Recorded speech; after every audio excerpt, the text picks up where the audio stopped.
అంగుళరత్నం serial episode number 847 31 July 2024 ఏం జరిగిందో చూద్దాం. జగపతి కుర్చీలో కూర్చొని ఆ కాలు పట్టుకొని ఇబ్బంది పడతా ఉంటాడు. అప్పుడు రాణి భోజనం మంచినీళ్ళు తీసుకొచ్చి సార్ భోజనం తినండి అని అంటుంది. జగపతి అవసరం లేదు, ఆ కంచం తీసేయి అని అంటాడు. అప్పుడు రాణి సార్ కోపం మనుషులపైన ఉండొచ్చు, కానీ ఆకలి మీద ఉండకూడదు. ఆకలి ఎవరికైనా ఒక్కటే. ఆగర్భ శ్రీమంతుడైనా పూట కూలి చేసుకునేవాడైనా తిండి కోసమే కష్టపడతాడు. అందుకే అన్నం పైన కోపం ఉండకూడదు. నా మీద కోపం ఉండొచ్చు, కానీ నేను వండిన అన్నం పైన కోపం ఎందుకు సార్ అంటుంది. జగపతి కోపంగా ఆ పళ్ళాన్ని ఒక తోపు కిందకి తోస్తాడు. అప్పుడు జగపతి కోపంతో ఏంటి నీతులు చెప్తున్నావు అంటే, నువ్వేసే ముష్టి మెతుకులు నేను తినాలనా? మా ఇంట్లో ఉంటున్నావు, నా దయ మీద బతుకుతున్నావు అని చెప్తున్నావా? ఇక్కడ అందరూ నన్ను హేళన చేయడానికే ఉన్నారు. మరీ ముఖ్యంగా నువ్వు, నీ మాటలు అందరికీ వినసొంపుగా ఉంటాయేమో, కానీ నాకు మాత్రం నీ మాటలు శూలాల్లా గుచ్చుకుంటాయి. నువ్వు మంచిగా నటిస్తూనే తడిగుట్టుతో గొంతు కోసే రకానివి. నీ తెలివితేటలు వాడి దగ్గర చూపించుకో, నా దగ్గర చూపించకు అంటూ రాధాని చూపిస్తాడు జగపతి. అప్పుడు వాళ్ళ ఆవిడ ఏం మాట్లాడుతున్నారండి, ఎవరి గురించి మాట్లాడుతున్నారు? రాణి కాలి గోటికైనా సరే మనం సరిపోతామా? అప్పులన్నీ మీరు చేశారు. మీరేం చేశారో మొత్తం నాకు తెలుసు. మీ ఆస్తులు పోవడానికి కారణం రాణి కాదు, మీ దురాశ. వాడిని నమ్మద్దు అని రాధా ఇంటికొచ్చి మరీ చెప్పాడు, కానీ మీరు మీ కొడుకు మాట వినిపించుకున్నారా? కొడుకు మాట కన్నా వాడెవడో బయట మాట విన్నారు. మిమ్మల్ని వాడు నిండా ముంచారు, మోసం కూడా చేశాడు. మిమ్మల్ని జైల్లో కూడా పెట్టారు. రాణియే తన హోటల్ని అమ్మి మిమ్మల్ని విడిపించింది. ఈ రాణి మనకి నీడనిచ్చినా సరే, ఎన్ని మాటలన్నా తన మంచి మనసుతో మనకి తిండి పెడుతుంది.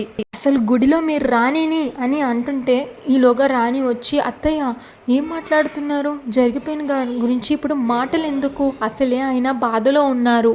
ఆ బాధలో నన్ను ఒక మాట అన్నారు. నా తండ్రి నన్ను ఒక మాట అంటే నేను ఇలాగే తీసుకుంటానా? సరేలే, బాధలో నన్ను ఒక మాట అన్నారు అని అనుకుంటా. అలాగే ఆయన అన్నందుకు నాకు ఏ బాధ లేదు. రాధా చూడండి నాన్న, రాణి మిమ్మల్ని అభిమానిస్తుంది. మీకు ఇలా జరిగినందుకు తను ఆనందపడటం లేదు, బాధపడుతుంది. మీకు మీరే అనుకుంటున్నారు ఏంటేంటో.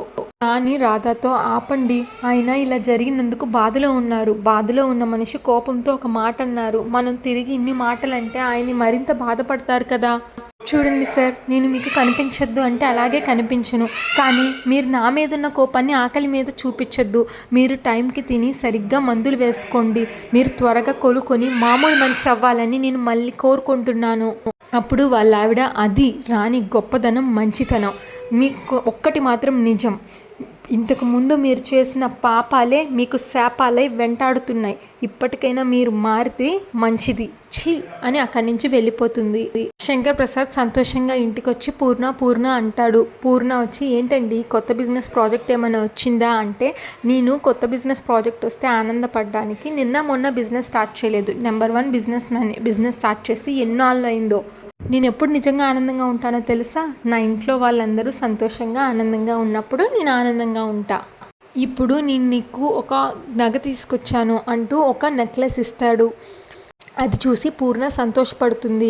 మహేశ్వరి చాలా బాగుందన్నయ్య, చాలా కాస్ట్లీ అనుకుంటా కదా అంటే, అవునమ్మా దాని విలువ 20 lakhs. అంటే సమంత అమౌంట్ గురించి పక్కన పెడితే ఆర్నమెంట్ చాలా బాగుంది తాతి అంటుంది. నేను ఎంత సంపాదిస్తున్నా నా పూర్ణ ఏ రోజు నన్ను ఏమీ అడగలేదు. నగల మీద, బంగారం మీద తను ఏ రోజు ఇష్టం పెంచుకోలేదు. కానీ ఈ షష్ఠి పూర్తికి తను మర్చిపోలేని ఒక గిఫ్ట్ ఇద్దామని అనుకున్నా, అందుకే ఈ నెక్లెస్ అంటాడు శంకర్.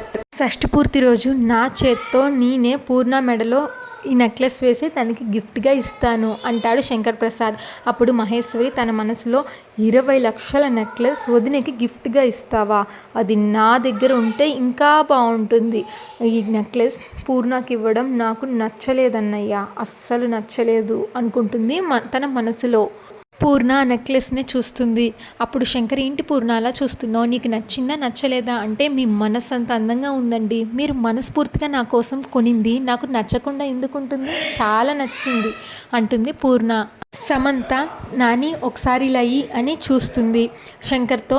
తాతి ఈ నెక్లెస్ చాలా బాగుంది, నీ టేస్ట్ ఇంత బాగుంటుంది అని అనుకోలేదు. నాని కోసం అని చెప్పావు కాబట్టి ఊరుకున్నాను, లేదంటే ఈ నెక్లెస్ నేనే తీసేసుకునేదాన్ని అని అంటే, అదేముందమ్మా నీకు అంతగా నచ్చితే నీకు ఇలాంటి నెక్లెస్ ఇంకొకటి కొంటానులే అంటాడు శంకర్ ప్రసాద్. అలా సమంత చూస్తూ ఉండగా తన చేతిలోంచి నెక్లెస్ జారిపోతుంది. వర్ష వచ్చి దాన్ని కింద పడకుండా పట్టుకుంటుంది. వర్ష చాలా బాగుంది, చాలా విలువైంది, ఇంత విలువైంది చేజార్చుకుంటే ఎలా సమంత అని అడిగితే శంకర్ ప్రసాద్ వర్షాన్ని తిడతాడు. నీకు అసలు బుద్ధుందా? నేను ఆ నెక్లెస్ నా భార్య కోసం కొన్నాను, కానీ నువ్వు మమ్మల్ని అసలు ప్రశాంతంగా ఉండనివ్వవా?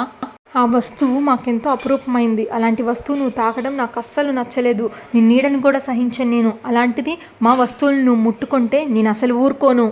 నువ్వు ఇంటికి పని మనిషిగా మాత్రమే వచ్చావు, అది కూడా సమంత తీసుకొచ్చింది కాబట్టి ఉండనిస్తున్నాను. నీ హద్దుల్లో నువ్వు ఉండు, మా అందరికీ దూరంగా ఉండు అని అంటాడు శంకర్ ప్రసాద్. అప్పుడు వర్ష, మీరెంతో ఇష్టపడి కొనుక్కున్న వస్తువు కదా, పొరపాటున వస్తువుకి ఏదైనా అయితే మీరు బాధపడతారని పట్టుకున్నానే తప్ప మిమ్మల్ని బాధ పెడదామని మాత్రం కాదు, క్షమించండి అని అక్కడి నుంచి వెళ్ళిపోతుంది వర్ష. అప్పుడు పూర్ణ, ఏంటండి అలా అంటారు? ఆ నెక్లెస్ కింద పడి పగిలిపోయి ఉంటే మీరెంత బాధపడేవాళ్ళు? వర్ష ఈ ఇంటి మంచి కోరుకునే మనిషి, ఈ ఇంటి గౌరవాన్ని నిలబెట్టే మనిషి అని మీకు ఇప్పటికైనా అర్థమయ్యిందా? తను చేసిన పనికి మీరు మెచ్చుకోవాలి, లేకపోతే కామ్గా అన్నా ఉండాలి, అంతేగాని ఇలా తిట్టడం మాత్రం మంచిది కాదండి అని చెప్తుంది పూర్ణ. శంకర్ ప్రసాద్, పూర్ణ, వర్ష గురించి నువ్వు ఎందుకు ఇంత ప్రేమ పెంచుకుంటున్నావో నాకైతే అర్థం కావడం లేదు, కానీ నేను మాత్రం వర్ష నీడను కూడా సహించలేను. నా వస్తువుల దగ్గర కానీ నా మనుషుల దగ్గర కానీ తను ఉండడం నాకు అస్సలు ఇష్టం లేదు అని చెప్పి అక్కడి నుంచి వెళ్ళిపోతాడు శంకర్ ప్రసాద్. అప్పుడు పూర్ణ, సమంత, ఆయన అలాగే అంటారు కానీ నువ్వు తీసుకెళ్ళి లోపల పెట్టు అని సమంతకి ఇస్తుంది. సమంత బెడ్రూమ్లోకి వెళ్ళి కబోర్డ్ డోర్ తీసి లోపల పెట్టి లాక్ వేసి లాక్ అక్కడే ఉంచి వెళ్ళిపోతుంది. అది చూసిన మహేశ్వరి ఒక కన్నింగ్ స్మైల్ ఇస్తుంది. ఇంకపోతే వంశీ రోడ్డు మీద తాగుతూ తూలుతూ నడుస్తూ ఉంటాడు. వంశీని కార్ గుద్దైపోతుంటే వర్ష వచ్చి గబుక్కును లాగుతుంది. అప్పుడు వంశీ, చూసావా, నువ్వు వస్తావని నాకు తెలుసు వర్ష, దీన్నే ప్రేమ అంటారు, మన ఇద్దరి ప్రేమ బలం నన్ను కాపాడింది అని అంటాడు. నేను నిన్ను మనస్ఫూర్తిగా ప్రేమిస్తున్నాను కాబట్టే నువ్వు దూరం అవుతున్నావు అన్న ఊహ కూడా నేను భరించలేకపోతున్నా. ఈ పరిస్థితికి వచ్చా, ఇప్పటికైనా నా ప్రేమను అర్థం చేసుకో వర్ష. దానికి వర్ష, ఏంటి వంశీ ఇది, దీన్ని ప్రేమ అనరు, నువ్వు ఇలా తాగి తూలుతూ ఉంటే అది ప్రేమ అనిపించుకోదు, నీ జీవితం నాశనం అవుతుంది, అది నువ్వు ఎందుకు అర్థం చేసుకోవట్లేదు? ప్రేమించుకున్న అందరూ ఒకటవ్వాలని లేదు, చాలామంది ప్రేమించుకుంటారు, వాళ్ళ ప్రేమ దశలోనే ఆగిపోతుంది, తర్వాత పెళ్ళిళ్ళు జరుగుతాయి, ఎవరి జీవితం వాళ్ళు చూసుకుంటారు, అలాగే నీకు కూడా పెళ్ళి అయ్యింది, నువ్వు సమంతతో హ్యాపీగా ఉండాలి, మీరు ఆనందంగా ఉంటేనే నేనుంటాను అని అంటే దానికి వంశీ నో అంటాడు. నేను ప్రేమించింది నిన్ను, నువ్వు కాదంటే నీకు బ్రతకాలని లేదు అని అంటే బ్రతకాలి వంశీ. సమంత నువ్వు మూడు వేసిన భార్య, తను నీ కోసమే బతుకుతుంది, నువ్వు తన కోసం బతకాలి అని అంటుంది వర్ష.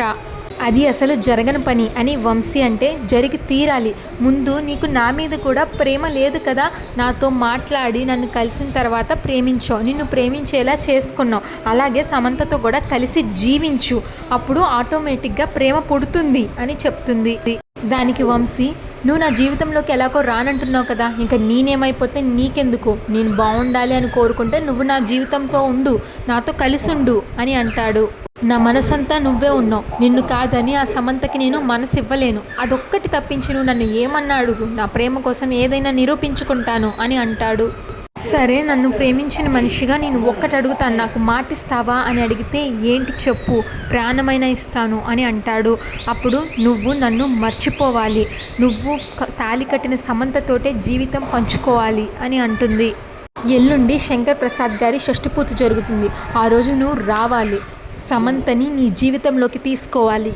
నేను ఆ రోజు ఆ ఫంక్షన్లో 4:59 వరకు నీ కోసం ఎదురు చూస్తాను, నువ్వు వచ్చి నేను చెప్పినట్టుగా చేస్తే సీతగా నేను బతికే ఉంటాను, లేదంటే ఈ ప్రపంచాన్ని వదిలి వెళ్ళిపోతాను అని అంటుంది సీత.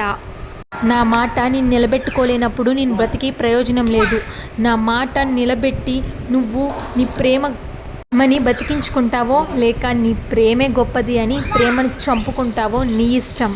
కానీ ఒకటి మాత్రం గుర్తుపెట్టుకో, నేను బతికేది ఎల్లుండి సాయంత్రం 4:59 వరకే అని చెప్తుంది.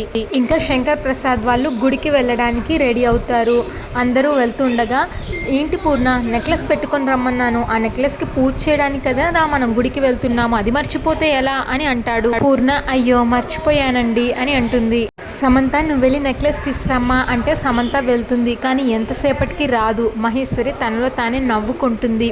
శంకర్ ప్రసాద్ టైం చూసుకుంటాడు. సమంత ఏం తీసుకురాదు, కంగారుగా వస్తుంది. శంకర్ ప్రసాద్ ఏంటి సమంత ఉత్తి చేతులతో వచ్చావేంటి అని అంటే, ఆ నెక్లెస్ నీ రూమ్లో కబోర్డ్లోనే పెట్టాను తాతి, ఇప్పుడు కనిపించట్లేదు అని చెప్తుంది. పూర్ణ ఏమిటే నువ్వు అనేది, ఇంట్లో పరాయి వాళ్ళు ఎవరున్నారు అని అడిగితే మహేశ్వరి ఇంట్లో పరాయి వాళ్ళు లేరు అని అనకు వదినా, మనతో పాటు పనులు కూడా ఉన్నారు, వాళ్ళు పరాయి వాళ్ళే కదా అవుతారు అని అంటుంది.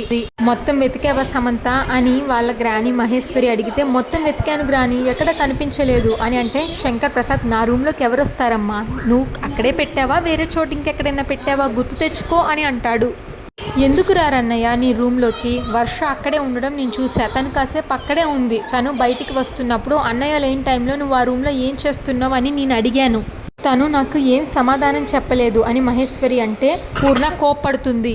వర్షానే తీసింది అంటావా అని అడుగుతుంది. ఇప్పుడు శంకర్ ప్రసాద్ తీయదు అని నువ్వంటావా, ముందు ఆ వర్ష ఎక్కడుందో చూడు అని అంటాడు పూర్ణతో. అప్పుడు పూర్ణ వర్ష ఇంట్లో లేదండి, పని ఉంది అని బయటికి వెళ్ళింది అని అంటుంది పూర్ణ.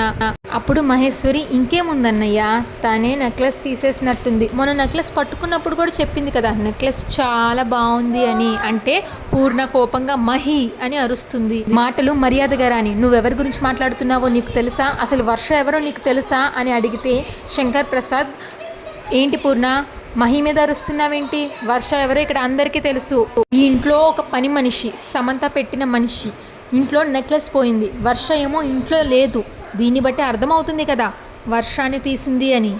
ఇంకా అంతటితో ఆ ఎపిసోడ్ అయిపోతుంది. ఇంకా నెక్స్ట్ ఎపిసోడ్ ప్రోమోలో పోలీసులు వచ్చి ఇల్లంతా సెర్చ్ చేస్తారు. నెక్లెస్ మహి రూమ్లో దొరుకుతుంది. అప్పుడు మహేశ్వరి వైపు అందరూ చూస్తే, చూసావా అన్నయ్య ఎంత తెలివైందో, తను తీసి నన్ను బుక్ చేయడం కోసం నా రూమ్లో పెట్టింది అని చెప్తుంది. ఇప్పుడు పూర్ణ ఏంటి మహి ఏం మాట్లాడుతున్నావు, వర్షకి ఆ పని చేయాల్సిన అవసరం లేదు అని అంటే, శంకర్ ప్రసాద్ కోపంగా ఇంకా చాలా ఆపు పూర్ణ అని అరుస్తాడు. మా ఛానల్లో ప్రతిరోజు రంగుల రథం శతమానం భవతి సీరియల్ పెట్టడం జరుగుతుంది. Please subscribe to our channel.